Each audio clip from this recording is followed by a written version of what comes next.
Hi, welcome to my channel, Journey to Hydroponics. My name is Pat, and this is part 1 of 5 videos for growing your own basil forest. Part 1 will describe the tools needed and the container setup of your basil forest. In this video, I also hope to give you an idea on the cost of the materials or tools you will need to get started. Now, you may have already some of these tools at home, while others require you to purchase them online. So let's get started. Here's what you need: sharp scissors, masking tape or scotch tape or whatever type of tape you have at home. I prefer to use masking tape because it's easier for me to cut. You will need chopsticks or barbecue sticks, aluminum foil or craft paper. I find it easier to work with the aluminum foil because the foil is going to be used to wrap around your container so that light, whether that is sunlight or your indoor light, cannot penetrate through. You will need a soldering iron. If you have a drill, that will be fine too. If you purchase the soldering iron online, it will be around 75 to 100 pesos. You will need sponge. Make sure the sponge does not have any chemicals on it. So this sponge is about 35 pesos online, and one sponge like this is good enough for about 12 basil plants. You will need coco peat. What's coco peat? Well, coco peat is a natural fiber that is made out of coconut husks. For the basil forest, we will use coco peat as our medium for germinating the seeds. Now, I like coco peat because you can reuse it for the next batch of plants you need to germinate. And all you need to do is sterilize it by using a microwave.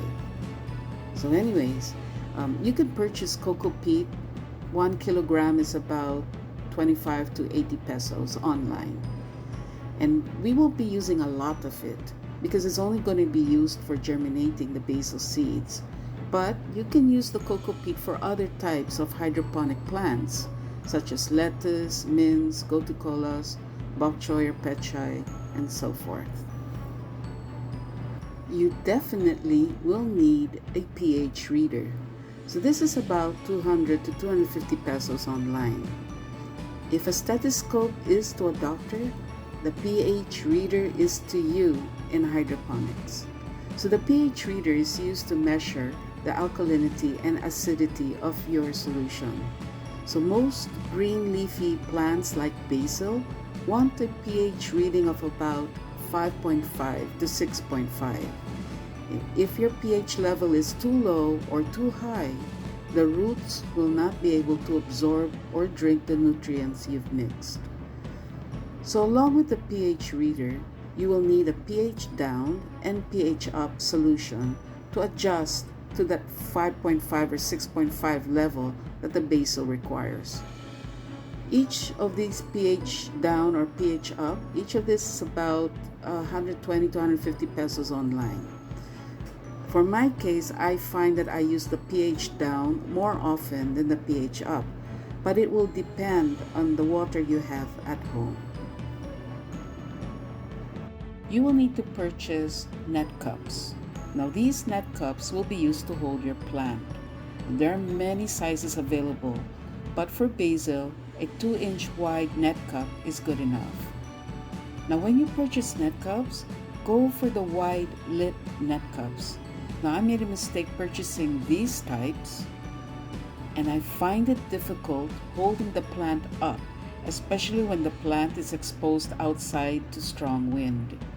It may not be so much of an issue if you grow your basil indoors under a controlled environment, but in any case, just get the wide lip net cup.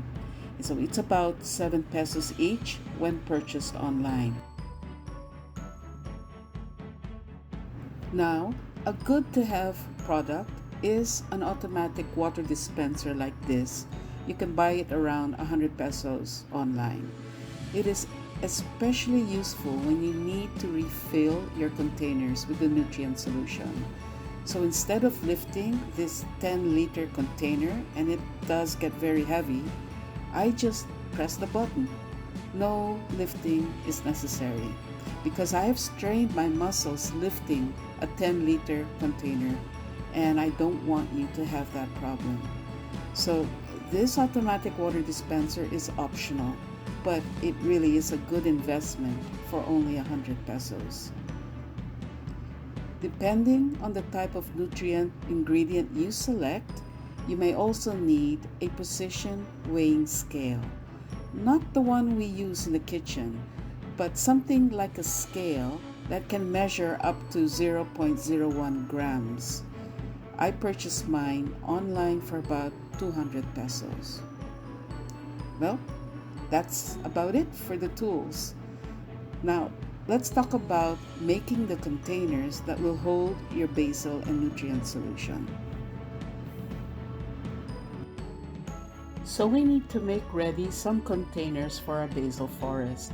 These containers can be easily found in your kitchen. We have, for example, a mayonnaise jar, a mason jar up there, a 1-liter water pet bottle, and a 1-liter milk tea bottle. Personally, I prefer to use a tall container because the roots of the basil get long as the plant grows. So I find that the 1-liter pet water bottle or the milk bottle works well. Here we have our containers where I placed 2-inch holes. With the milk tea bottle, I used a soldering iron to make the hole. With the water pet bottle, scissors were used. The main objective is to have the containers hold a net cup.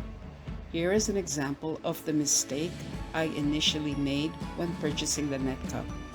If I accidentally make a hole that was a little over 2 inches wide, the net cup falls through. But with a wide lip net cup, I have no problem here and no problem with the other container.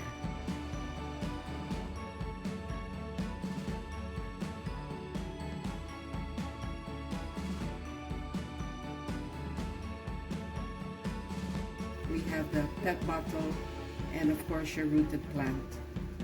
Okay? So we start off by setting up the sponge, which will be placed in your net cup, and the sponge will be used to hold the plant in. So the first thing I do is I take the bottom of the sponge and cut on the corners like so.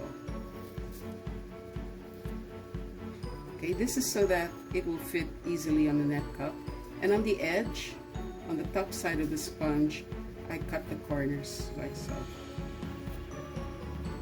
Okay. So we will need to place a hole in the center, and that's why I use the chopstick to allow me to place a hole through the sponge using a chopstick. And then I cut the edge to meet the hole.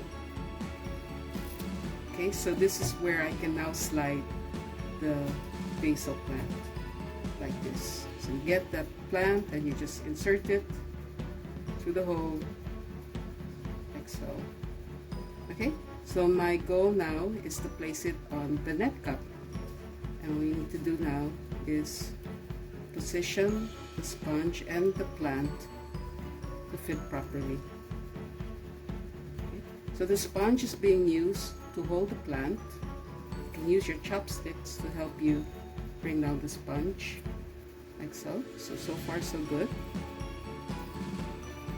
And then the roots, I'll be using my chopsticks so that I can position the roots to go to the center.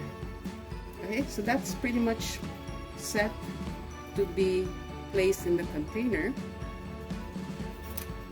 And all we need now is to put the solution inside.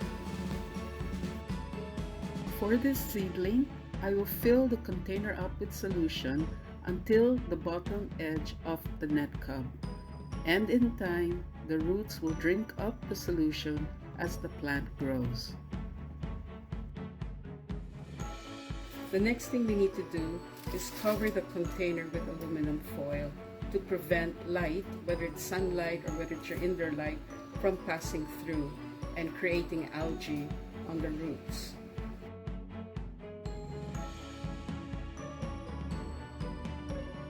This is the finished basil. You'll notice I taped the sides of the net cup to the container. This is important, especially when you place the container outside under the sun, and there may be strong wind that will push or blow away the plant, especially as it gets taller. Okay?